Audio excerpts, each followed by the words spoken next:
Elimination అయిపోయింది. So elimination గురించి మాట్లాడుకుందాము. అలాగే 2 ప్రోమోలు వచ్చాయి, 2 ప్రోమోల గురించి కూడా మాట్లాడుకుందాము.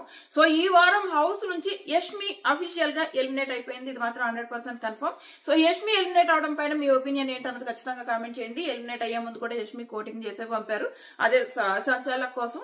అసలు సంచాలక్ యష్మికి ఎందుకు అమ్మాయి ఇవ్వడం? ఆల్రెడీ తను కన్ఫ్యూజ్డ్ అవుతుందని చాలా సార్లు తెలుసు. అలాంటప్పుడు మళ్ళీ యష్మికి ఇవ్వడం ఎందుకు? మళ్ళీ యష్మి సరిగ్గా చేయలేదని అనడం ఎందుకు? ఆల్రెడీ నిఖిల్కి అసలు ఈ వారం ఏమీ టాస్క్లు ఇవ్వలేదు, తనకి పెద్ద స్క్రీన్ స్పేస్ కూడా రాలేదు. తనకి ఇవ్వచ్చు కదా, తనకి ఇస్తే సంచాలక్ బాగా చేసుండేవాడు కదా. తను ఆల్రెడీ కన్ఫ్యూజ్ అవుతుందని తెలుసు కూడా, ఆల్రెడీ టాస్క్లు కూడా ఆడింది ఈ వారం. మళ్ళీ యష్మికి ఎందుకు ఇవ్వడం? అదేదో నిఖిల్కి ఇచ్చుంటే అయిపోయేది కదా. యష్మికి సంచాలక్ ఇవ్వడం, మళ్ళీ సరిగ్గా చేయలేదనడం. టీఆర్పీ కోసం మాత్రం యష్మిని బాగా యూజ్ చేసుకున్నారని నాకు అనిపించింది. యష్మి అయితే హౌస్ నుంచి ఎలిమినేట్ అయిపోయింది. ఇప్పుడు ప్రోమోల గురించి మాట్లాడుకుందాము. సో ఫస్ట్ ప్రోమో వచ్చేసి విష్ణు, రోహిణి. సెకండ్ ప్రోమో వచ్చేసి గౌతమ్. ఫస్ట్ సెకండ్ ప్రోమో గురించి మాట్లాడుకుందాం. ఎందుకంటే నాకు సెకండ్ ప్రోమో చూస్తే ఒకటే అనిపించింది, గౌతమ్ ధైర్యాన్ని చూసి నాగార్జున గారు హట్ అయ్యారని అనిపించింది అనమాట. ఆ హట్ అయ్యే ఆ షటప్ అన్న వర్డ్ వచ్చేసిందని అనిపించింది. ఎందుకంటే నాగార్జున గారు క్వశ్చన్ అడుగుతాడు, ఆ క్వశ్చన్ కి గౌతమ్ నుంచి ఇమ్మీడియట్ ఆన్సర్, అది కూడా ప్రాపర్ ఆన్సర్ వస్తుంది. సో అలా వచ్చేటప్పటికి నాగార్జున గారు మాట్లాడొద్దు షటప్ అన్నారా, అన్న తర్వాత మళ్ళీ అరే గౌతమ్ అన్నాను, పృథ్వీని అనకపోతే బాగోదని అన్నట్టు అనిపించింది. నాకు ప్రోమో చూస్తే నాకు క్లియర్ గా అనిపించింది. మీకు కూడా అలా అనిపించిందా అన్నది ఖచ్చితంగా చెప్పండి.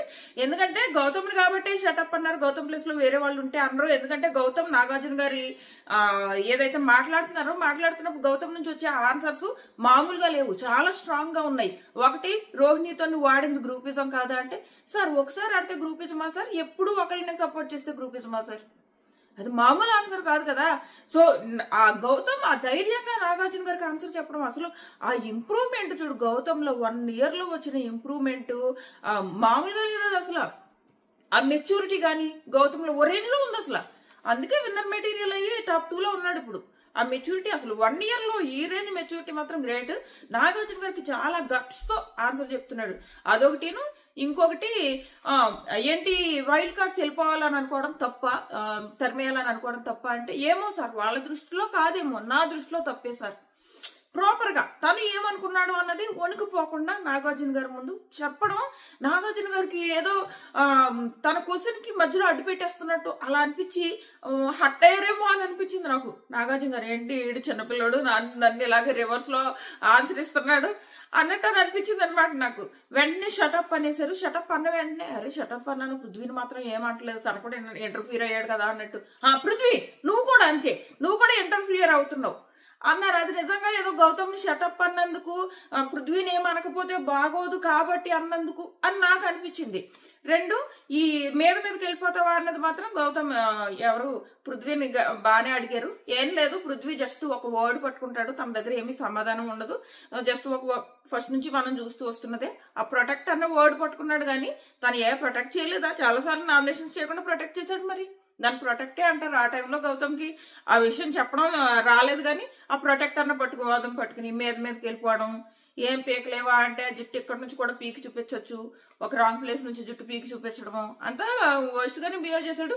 అండ్ అవినాష్ మాత్రం మాట మీద నిలబడడం బాగా అనిపించింది. ఎందుకంటే ఆ రోజు కూడా గొడవ అయినప్పుడు తప్పు ఇటువైపు నుంచి పృథ్వీ వైపు నుంచే ఉంది, మీదకి వచ్చేసాడు, వాడు వీడని రెచ్చగొట్టింది కూడా తనే అని చెప్పేసి గౌతమ్ అవినాష్ ప్రాపర్ గా స్టాండ్ తీసుకున్నాడు అని అనిపించింది.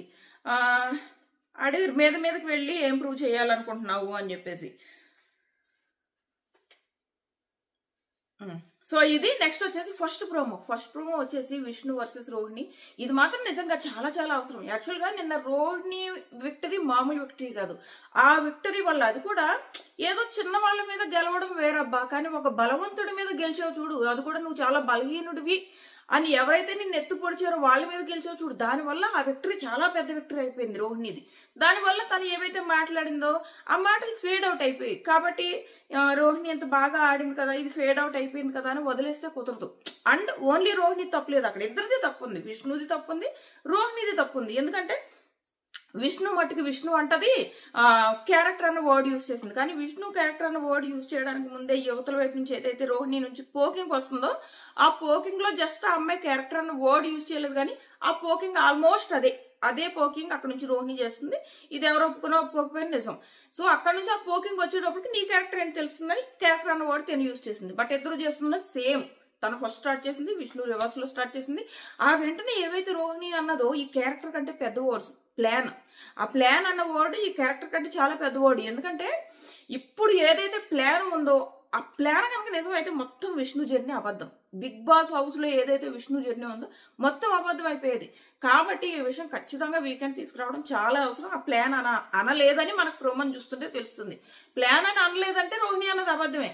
మేబీ విష్ణు ఏమని ఉంటుందంటే, నేను ఇలాగా నిఖిల్ నాకు బయట బాగా తెలుసు కానీ ఫ్రెండ్షిప్ చేద్దాం అనుకుంటే తను అసలు నాతో సరిగ్గా ఉండేవాడు కదా, తర్వాత నేను పృథ్వీ నాతో బాగుంటున్నాడు అలాగే ఫ్రెండ్షిప్ పెరిగింది మా మధ్య అని ఏదో చెప్పుంటది. అంతేగాని నేను నిఖిల్ కి లవ్ ట్రాక్ ట్రై చేశాను, అది సక్సెస్ అవ్వక నేను పృథ్వీతో ట్రై చేశాను, ఇలా ఖచ్చితంగా అని ఉండదు.